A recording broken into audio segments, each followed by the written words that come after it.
الحمد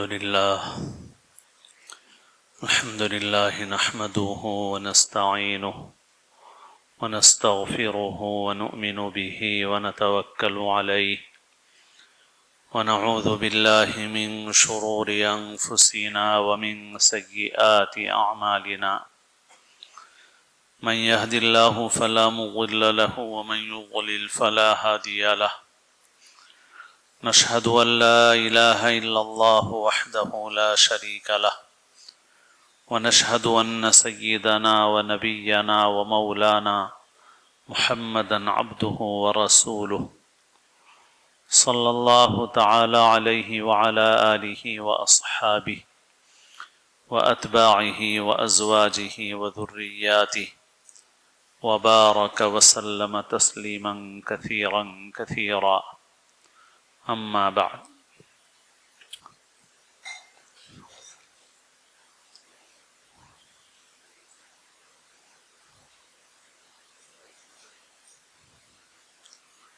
قابل احترام بزرگوں، عزیز دوستوں اور ساتھیوں،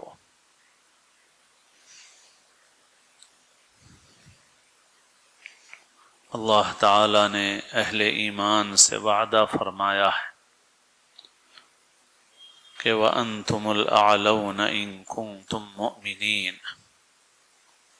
کہ تم ہی سربلند رہو گے، سرفراز رہو گے اگر تم ایمان والے ہو۔ خواجہ عزیز الحسن مجذوب علیہ الرحمہ گویا اسی آیت کی شرح فرماتے ہیں، اپنے شعر میں ہیں کہ وعدہ غلبہ ہے مومن کے لیے قرآن میں، پھر جو تو غالب نہیں کچھ ہے کسر ایمان میں۔ اس وقت دنیا میں ہم حالات کا سامنا کر رہے ہیں، ہمارے ملک میں بھی ہمارے لیے کافی حالات ہیں، ہماری عبادت گاہیں نشانے پر ہیں۔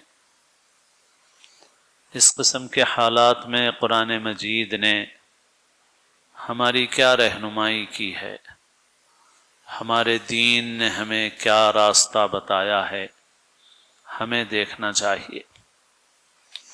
قرآن مجید میں اللہ نے پیغمبروں کے قصے بیان فرمائے، سابقہ امتوں کے حالات ذکر فرمائے، بنی اسرائیل کا بار بار تذکرہ فرمایا، اور ان حالات کو اس لیے ذکر فرمایا گیا تاکہ اس آئینے میں ہم اپنی تصویر دیکھ سکیں اور اپنی غلطیوں کو پہچان سکیں۔ پارے 15 کے شروع میں جو سورت ہے سبحان الذی اسریٰ بعبدہ، سورہ بنی اسرائیل، اس کے شروع میں بھی مضمون ہے کہ اللہ تعالیٰ نے بنی اسرائیل کو کس طرح عروج و زوال سے ہمکنار کیا، یعنی کبھی عروج سے ہمکنار کیا، کبھی زوال سے دوچار کیا، اور یہ کس بنیاد پر ہوتا ہے، اللہ تعالیٰ عروج کیوں دیتے ہیں، زوال سے دوچار کیوں کرتے ہیں، وہ باتیں بھی بیان فرمائی گئی۔ احادیث شریفہ میں ہماری رہنمائی کی گئی واضح طور پر۔ بات اصل میں یہ ہے کہ دین پر عمل کرنے کے معاملے میں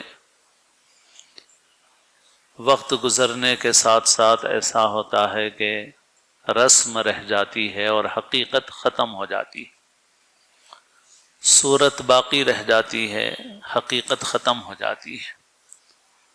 حضرت مولانا علی میاں رحمۃ اللہ علیہ نے اپنے مضامین میں مسلمانوں کی حالت بیان کرتے ہوئے بتایا کہ جیسے کھیت میں ایک پتلا لگا دیا جاتا ہے جو لکڑی اور گھاس پھوس کا ہوتا ہے، اسے کرتا پہنا دیا جاتا ہے، دور سے دیکھنے سے ایسا لگتا ہے جیسے کوئی انسان کھڑا ہوا ہے، اور وہ اس لیے کیا جاتا ہے تاکہ پرندے اس کھیت پر حملہ نہ کریں، کھیت کو نقصان نہ پہنچائیں۔ اور ہوتا بھی ہے کہ پرندے جب دیکھتے ہیں کہ ایک انسان کھڑا ہوا نظر آ رہا ہے تو پرندے اس کھیت کے قریب نہیں آتے۔ لیکن اگر پرندوں کو پتہ چل جائے کہ یہ انسان نہیں ہے بلکہ یہ ایک گھاس پھوس کا پتلا ہے تو پھر پرندے اس کھیت میں چگنے لگیں گے۔ ایسے ہی مسلمانوں کا حال ہوا کہ مسلمانوں کی صورت تو باقی رہی مگر حقیقت نکل گئی۔ ایک وقت تک لوگ یہ سمجھتے رہے کہ یہ وہی مسلمان ہے، لیکن جب انہوں نے تجربہ کر کے دیکھا اور آزما کر دیکھا تو ان کو پتہ چلا کہ یہ مسلمان نہیں ہے بلکہ صرف مسلمان کا پتلا اور ڈھانچہ رکھا ہوا ہے، حقیقت اور جان تو اس میں سے نکل چکی ہے، تو پھر وہ مسلمانوں پر حملہ آور ہونے لگے۔ آپ صلی اللہ علیہ وسلم نے فرمایا ایک حدیث میں جو ہم اکثر کہتے سنتے ہیں کہ ایک وقت آئے گا ایسا کہ امتیں تمہارے اوپر ٹوٹ پڑیں گی، ایسے جیسے کھانے والے دسترخوان کی طرف بلاتے ہیں، ایسے ہی امتیں تمہاری طرف ایک دوسرے کو بلائیں گی، تم پر حملہ آور ہوں گی۔ تو کسی نے پوچھا کہ حضور کیا اس وقت ہماری تعداد کم ہوگی؟ تو آپ نے فرمایا کہ نہیں، کم تو نہیں ہوگی بلکہ زیادہ ہوگی۔ قال قائل یا رسول اللہ ومن قلة نحن يومئذ یا رسول اللہ قال لا بل انتم کثیر، نہیں کم نہیں ہوگے تم بلکہ تم زیادہ ہوگے۔ ولکنکم غثاء کغثاء السیل، لیکن تم جیسے سیلاب کا پانی ہوتا ہے اس کے اوپر پتے اور چنکے اور گھاس اور پھوس پھیل جاتا ہے، اس طرح سے تمہاری حالت ہوگی کہ تمہاری بڑی تعداد نظر آئے گی لیکن تمہاری حیثیت حقیقت ویسی ہی ہوگی جیسے کہ اس پانی کے اوپر تنکے اور پتے اور گھاس اور پھیلا ہوا ہے۔ وَلَيَنزِعَنَّ اللَّهُ مِن صُدُورِ عَدُوِّكُمُ الْمَهَابَةَ مِنكُمْ، اور اللہ تعالیٰ تمہارے دشمنوں کے سینوں سے تمہاری ہیبت کو نکال دے گا، تمہارا ڈر نکل جائے گا، تمہاری ہیبت نکل جائے گی۔ وَلَيَقْذِفَنَّ اللَّهُ فِي قُلُوبِكُمُ الْوَهْنَ، اور اللہ تعالیٰ تمہارے قلوب میں، تمہارے دلوں میں وہن ڈال دے گا۔ وہن کے معنی کمزوری کے ہیں، جیسے جو آیت شروع میں پڑھی گئی اس میں بھی یہی لفظ ہے، لا تہینوا، کمزور مت پڑو۔ تو صحابہ تو جانتے تھے کہ وہن کے معنی کیا ہیں، لیکن یہاں ان کو سمجھنا تھا کہ یہ کمزوری آخر کیسے پیدا ہو جائے گی، اس کمزوری کی وجہ کیا ہوگی، سبب کیا ہوگا۔ انہوں نے پوچھا کہ اللہ کے رسول صلی اللہ علیہ وسلم یہ وہن کیا ہوگا، یہ کیسے آ جائے گا مسلمان کے اندر؟ تو آپ صلی اللہ علیہ وسلم نے فرمایا کہ یہ وہن ہوگا حب الدنیا و کراہیت الموت، دنیا کی محبت اور موت سے کراہیت، غفلت۔ جتنے پیغمبر اس دنیا میں آئے ہیں حضرت آدم سے لے کر ہمارے نبی سیدنا محمد الرسول اللہ صلی اللہ علیہ وسلم تک، ہر پیغمبر نے سب سے بنیادی جو دعوت دی ہے وہ آخرت کی دعوت دی ہے۔ توحید کے بعد اور توحید کے ساتھ جو سب سے بنیادی دعوت ہے مسلمان ہونے کے لیے وہ دعوت ہے آخرت پر ایمان لانے کی۔ ایک اللہ کی عبادت کرو اور اس بات پر ایمان لاؤ کہ اصل زندگی موت کے بعد ہے۔ موت سے پہلے کے لیے تو پوری دنیا تگودو کر رہی ہے، سبھی کو معلوم ہے، سبھی کو یقین ہے، آنکھوں سے نظر آ رہی ہے زندگی، تو ہر کوئی کوشش کر رہا ہے اس زندگی کے لیے۔ کون نہیں کر رہا ہے؟ ہر ایک کر رہا ہے۔ پیغمبروں نے آ کے یہ کہا کہ جو ہمارے حلقے میں آنا چاہے تو وہ اس بات کا عہد کر کے آئے کہ اس کی تگودو، اس کی کوشش محنت موت سے پہلے کے لیے نہیں ہوگی بلکہ اس کی کوشش اور تگودو موت کے بعد کے لیے ہوگی۔ تو موت کے بعد کی زندگی کا یقین اور اس کے لیے کام کرنے کا جذبہ، یہ بنیاد ہے مسلمان ہونے کے لیے۔ اس بنیاد کے بغیر نماز بھی کام کی نہیں ہے، روزہ بھی کام کا نہیں ہے، صدقہ زکوٰۃ بھی کام کی نہیں ہے۔ وہی قبول ہے جو آخرت کے جذبے کے ساتھ ہو۔ تو یہ اللہ کے رسول صلی اللہ علیہ وسلم نے فرمایا یہ نکل جائے گا تمہارے اندر سے۔ وقت گزرتا ہے تو امتیں، خاندانی نسبتیں تو ان کی ہوتی ہے اپنے بڑوں کی طرف، لیکن ان امتوں کے اندر سے جو حقیقت ہوتی ہے وہ نکل جاتی ہے۔ اس سے پہلے جو امتیں تھیں ان کا بھی حال ایسا ہی ہوا۔ بھائی بنی اسرائیل کون تھے؟ بنی اسرائیل پیغمبروں کی اولاد ہیں۔ بنی اسرائیل کون تھے؟ بنی اسرائیل اپنے وقت کے منعم علیہم ہیں، اپنے وقت کے افضل ترین لوگ ہیں۔ وَفَضَّلْنَاهُمْ عَلَى الْعَالَمِينَ، فرمایا کہ اپنے وقت میں وہ بھی اللہ کے نزدیک مقام و مرتبہ رکھنے والے تھے، لیکن پھر یہ ہوا کہ انہوں نے اللہ کی کتاب سے روگردانی کی، نفس کی پیروی کرنا شروع کر دی، اللہ کے احکام کو پیٹ کے پیچھے کر دیا، پس پشت ڈال دیا۔ تو خاندانی طور پر تو وہ کہلاتے رہے جو کچھ بھی ان کا نام تھا، جو کچھ بھی ان کی پہچان تھی، مگر حقیقت میں وہ نہیں رہے۔ اس وقت کے وہی مسلمان تھے، وہی تھے جن کے ساتھ سارے وعدے تھے، جن کے ساتھ اللہ کی نصرت اور مدد تھی، مگر پھر ہٹ گئی ان سے۔ کیوں؟ اس وجہ سے کہ ان کے اندر دین کی حقیقت باقی نہیں رہی۔ ہم مسلمانوں نے یہ خیال کر رکھا ہے، اور اسی طرح ساری امتیں، بنی اسرائیل کا خاص طور پر اللہ نے ذکر فرمایا کیونکہ ان کی بہت لمبی تاریخ ہے، اور اپنے وقت میں اللہ نے ان کو بہت کچھ خصوصیات سے، انعامات سے نوازا تھا، مگر پھر وہی مغضوب علیہم والضالین بن گئے۔ حضرت عیسیٰ پر ایمان لائے تو مسلمان تھے، خدا کی مدد نصرت ان کے ساتھ تھی، لیکن پھر انہوں نے شرک کیا، حضرت عیسیٰ کو خدا کا بیٹا بنا لیا، حضرت مریم کو خدا کا شریک ٹھہرا دیا، پھر وہ راہ راست سے ہٹ گئے۔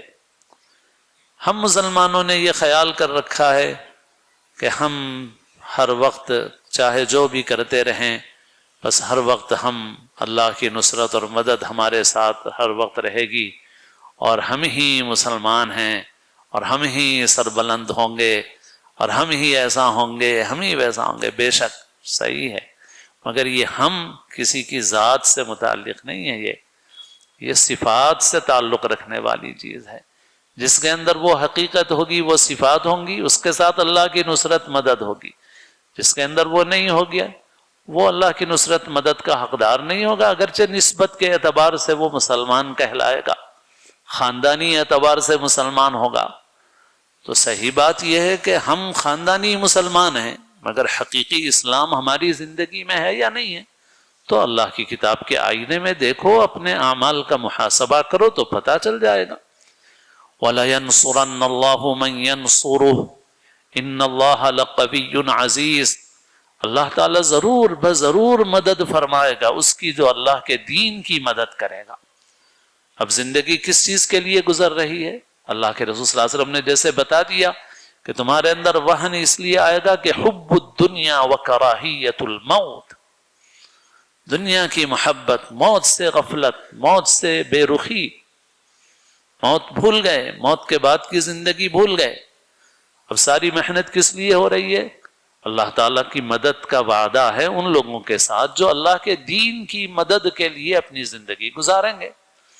اب جس کی زندگی گزر رہی ہے مارواڑیوں سے مسابقت میں، یہودیوں سے مسابقت میں، مہاجنوں سے مسابقت میں، اور انگریزوں سے مسابقت میں، یہود و نصارہ سے مسابقت میں کہ مال میں ان سے بڑھ جائیں، دولت میں بڑھ جائیں، شادیاں ویسی کریں، بنگلے ویسے بنائیں، کاریں ویسی خریدیں، ڈھیر مال و دولت کے اکٹھا کریں، تو وہ اللہ کے دین کی مدد کے لیے تھوڑی زندگی گزار رہا ہے۔ اس سے کہاں اللہ نے وعدہ کیا ہے کہ تمہاری مدد ہوگی؟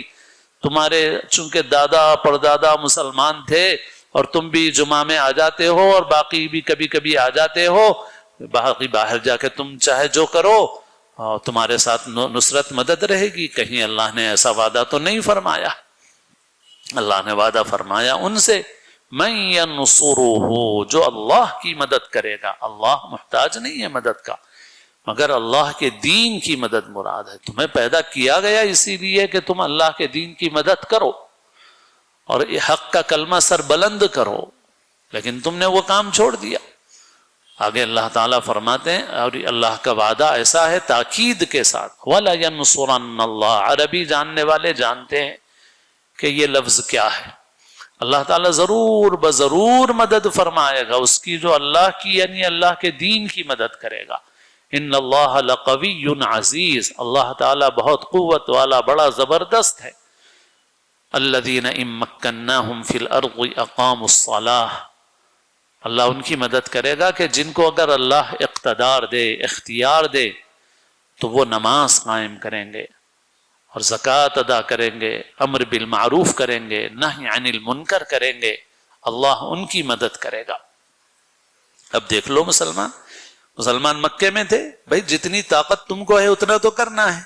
مکے میں حکومت نہیں تھی، مکے میں اختیار نہیں تھا، بلکہ مکے میں دبے ہوئے تھے، کچلے ہوئے تھے، ظلم و ستم کے پہاڑ توڑے جا رہے تھے، راستہ چلنا مشکل کر دیا تھا، عزت کے ساتھ زندگی گزارنا مشکل ہو گیا. لیکن کیا مسلمان نماز چھوڑتا تھا؟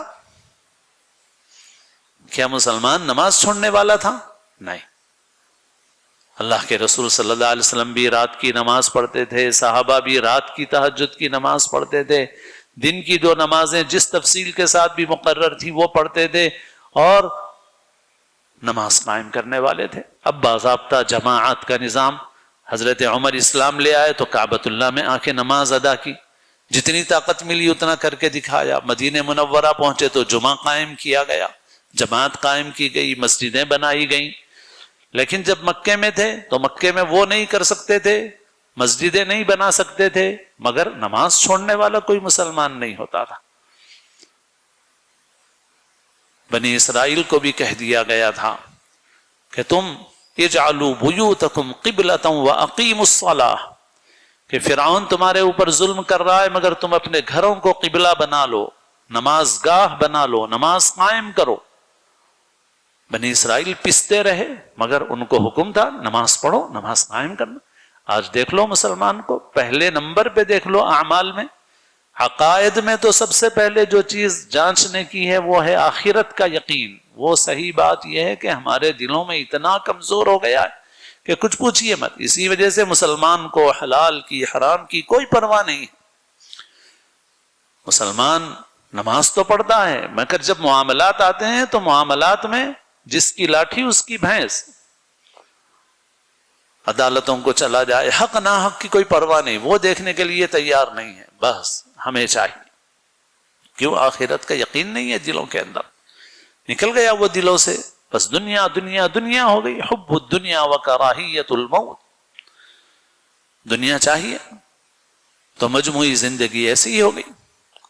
مسلمان اس کی پرواہ نہیں کرتا. تو عقائد میں تو سب سے بنیادی عقیدہ دیکھو، توحید کے عقیدے کے بعد سب سے بنیادی عقیدہ آخرت کا عقیدہ ہے، اور اعمال میں سب سے پہلا عمل نماز ہے. تو نماز کتنے فیصد مسلمان پڑھتے ہیں بھائی؟ نماز قائم کرنے کا عمل کتنے مسلمان کرتے ہیں؟ کیا یہ کہا جا سکتا ہے کہ 10% مسلمان نمازی ہیں؟ یہ کہنا بھی مشکل ہے. اور حضرت شاہ عبد الغنی صاحب رحمۃ اللہ علیہ کی بات تو بار بار سناتا رہتا ہوں. حضرت فرماتے تھے کہ مسلمان اگر 51% نمازی بن جائیں، صرف 50% بے نمازی، 50% نمازی، اس میں 1% بڑھ جائے، 51% مسلمان نمازی بن جائیں، گویا آدمی قسم کھا سکے کہ میجارٹی مسلمانوں کی نماز پڑھتی ہے. 51% مسلمان نمازی بن جائیں، میں ذمہ لیتا ہوں کہ مسلمانوں کے حالات تبدیل ہو جائیں. مگر مسلمان ہے، مسلمانوں کی آبادیاں ہیں، خالص مسلمانوں کے محلے ہیں. ایک صاحب جو مسلمانوں کے محلے میں رہتے ہیں، پرانے شہر میں رہتے ہیں، ایک بار ایک جلسے کے بعد بولنے لگے مجھ سے کہ میں ایسے محلے میں رہتا ہوں جہاں 100 نہیں 200% مسلمان بول سکتے ہیں، مگر ہمارے محلے میں رات بھر چبوتروں پر بیٹھ کر باتیں کرتے ہیں اور اذان کے وقت اٹھ کے گھر میں چلے جاتے ہیں، اور فجر کی نماز میں امام صاحب کے پیچھے صرف 6 نمازی رہتے ہیں، ایک صف بھی پوری نہیں ہوتی. نماز ایسی چھوڑتے ہیں، روزہ چھوڑتے ہیں۔ میں نے جب سنا کہ حیدرآباد میں مسلمانوں کی آبادی میں نوجوان روزہ چھوڑتے ہیں تو مجھے یقین نہیں آیا۔ میں حیدرآباد میں پیدا ہوا اور پلا بڑھا، مگر میں بھی یقین نہیں کر پایا۔ پھر مجھے معلوم ہوا کہ نہیں، بات تو ایسی ہی ہے، اگرچہ کہ کڑوی ہے مگر سچی ہے۔ ہٹا کٹا مسلمان نماز، کون بی جے پی والے بول رہے ہیں تم کو آ کے؟ کوئی اڈانی یا مودی کوئی آ کے بول رہا ہے تم کو روزہ مت رکھو، نماز مت پڑھو، مسجدوں میں مت آؤ؟ کیوں نہیں آتے تم مسجد میں؟ جو اپنے بس میں ہے وہ کیوں نہیں کرتے تم؟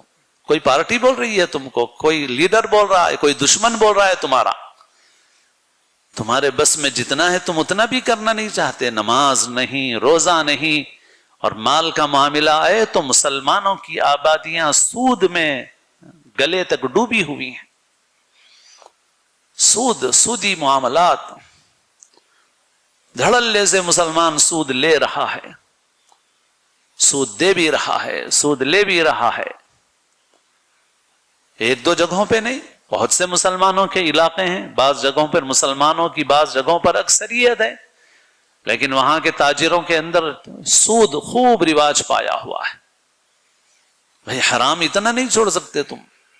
وہ حرام جس میں کوئی اختلاف نہیں، دوسری چیزوں میں مسلک کے لیے لڑتے ہو، مشرب کے لیے لڑتے ہو، چھوٹی چھوٹی باتوں کے لیے لڑائی کرتے ہو، یہ ہیں وہ ہیں، مسجدوں میں جھگڑے، جگہ جگہ جھگڑے، یہ جماعت ہے وہ جماعت ہے، یہ مسلک ہے وہ مسلک ہے، اور سود کھانے میں کوئی مسلک نہیں ہے تمہارا،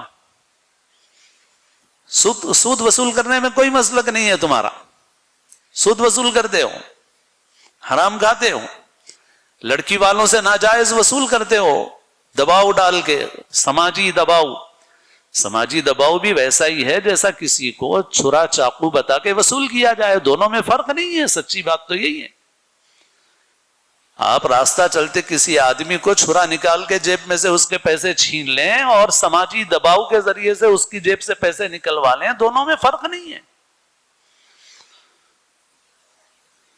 مگر مسلمان ہو تم، ہر حال میں مسلمان ہی ہو، تم سے مسلمان ہونے کی شناخت کوئی چھین ہی نہیں سکتا۔ تو فرائض و واجبات کا یہ حال ہے، اللہ کی نافرمانیاں ایسی ہیں، چھوٹے چھوٹے مسائل میں لڑ رہے ہو اور بڑے بڑے حرام اس کا ارتکاب کر رہے ہو، بڑے بڑے گناہوں کا ارتکاب کر رہے ہو، اپنے لیے الگ پیمانہ سمجھتے ہو، دوسرے کے لیے الگ پیمانہ سمجھتے ہو۔ ہماری بیٹی کو کوئی اور لے جائے تو ہمیں غصہ آتا ہے، لیکن ہم خود پڑوسیوں کی عزت پہ ڈاکہ ڈالیں تو ہمیں کچھ نہیں۔ کوئی دوسرا ہمارے آدمی کو قتل کرے تو احتجاج کے لیے جلوس نکالیں گے، ہمارا آدمی دوسرے آدمی کو قتل کرے تو اس کی وکالت ہم ہی کریں گے، اس کو بچا کے ہم ہی لائیں گے۔ مسلمانوں کی آبادی میں بھی ایک قتل ہو جائے، اور اگر یہ معلوم ہو جائے کہ یہ قتل کرنے والا غیر مسلم ہے تو مسلمان آسمان سر پہ اٹھا لیں گے، احتجاج کریں گے، جلوس نکالیں گے، لیڈروں کے پاس جائیں گے، بہت کچھ کریں گے، بہت دنوں تک روتے رہیں گے، جلسوں میں بولتے رہیں گے۔ لیکن مسلمان کو مارے گا تو وہ قاتل بچ کے آ جاتا ہے، اس کا مقدمہ ہم ہی لڑتے ہیں، اس کے لیے پیسہ ہم ہی دیتے ہیں، اس کی سفارش ہمارا ہی لیڈر کرتا ہے کہ نہیں ہے؟ سزا مل رہی ہے کسی کو؟ حق اور انصاف کے ساتھی ہیں ہم؟ حق اور انصاف کے ساتھی نہیں ہیں ہم، تو یہ تو اللہ کا دین نہیں ہے۔ تم یہ کرتے رہو گے اور اللہ کی مدد تمہارے ساتھ رہے گی، یہ خواب و خیال ہے۔ کہ مسلمان ہو، بس نام کے مسلمان۔ حضرت مولانا علی میاں کے مضامین میں یہ بھی ہے کہ شیر کی ایک تصویر لگی ہوئی ہو یہاں پر بڑی، اس تصویر کو دیکھ کے کوئی نہیں بھاگتا۔ ایک بہت شاندار تصویر لا کے یہاں لگا دی جائے شیر کی، تو یہ سارے بیٹھے ہوئے ہیں، کوئی اٹھ کے نہیں جائے گا، بچے بھی کھیلیں گے اس سے، لیکن حقیقی شیر چھوٹا سا ہوتا ہے، بھینس کے بھی برابر نہیں ہوتا وہ، لیکن اگر وہ آ گیا تو کوئی بہادر نظر نہیں آئے گا یہاں پہ۔ تو حقیقت میں اور تصویر میں یہ فرق ہے، مسلمان کی تصویر بنے ہوئے ہو، مسلمان کی حقیقت نہیں ہے۔ حالات کا سبب یہ نہیں کہ ہم مسلمان ہیں، حالات کا سبب یہ ہے کہ ہم نام کے مسلمان ہیں، خاندانی مسلمان ہیں، مگر حقیقی مسلمان نہیں۔ حقیقی مسلمان نہیں۔ اور اللہ کا وعدہ ان لوگوں کے ساتھ ہے جن کے اندر وہ صفات ہوں گی۔ اللہ کا وعدہ کسی کی ذات کے ساتھ نہیں ہے، کسی خاندان کے ساتھ نہیں ہے، اور تاریخ میں بھی یہ ہوتا رہا ہے کہ جب مسلمانوں نے نافرمانی پر اصرار کیا تو اللہ نے ان کو اٹھا دیا جو مسلمانوں کے دشمن تھے، مگر ان کے دل میں اللہ نے اسلام ڈال دیا اور وہی اسلام کے کلمے کو بلند کرنے والے بن گئے۔ تو ہم اگر نہیں توبہ کریں گے، نہیں سیدھا راستہ اختیار کریں گے تو اللہ کا دین محتاج نہیں ہے، اللہ تعالیٰ کسی اور کو کھڑا کر دیں۔ اللہ تعالیٰ اپنے فضل سے، اپنے کرم سے ہم کو سچا پکا مسلمان بنائے۔ اللہ ہمیں سچی پکی توبہ کی توفیق نصیب فرمائے۔ اللہ تعالیٰ امت کے احوال کو درست فرمائے، نمازوں کی پابندی کریں، استغفار کی کثرت کریں، اللہ سے معافی مانگیں، اپنے معاملات درست کریں۔ صرف نماز کے مسلمان نہیں، بازار کے بھی مسلمان بنو، لین دین کے بھی مسلمان بنو، معاملات میں بھی مسلمان بنو، شادی بیاہ میں بھی مسلمان بنو، تب جا کے پکے مسلمان بنو گے۔ وہ مسلمان جس کا یقین آخرت کے اوپر ہوتا ہے۔ اللہ ہمیں توفیق نصیب فرمائے، اللہ ہمیں معاف فرمائے، اللہ ہمیں کہنے سننے سے زیادہ عمل کی توفیق نصیب فرمائے۔ اللہ تعالی ہم سب کو اسلام کی زندگی اور اپنے اپنے وقت پر حسن خاتمہ نصیب فرمائے، سنتیں ادا فرمائے۔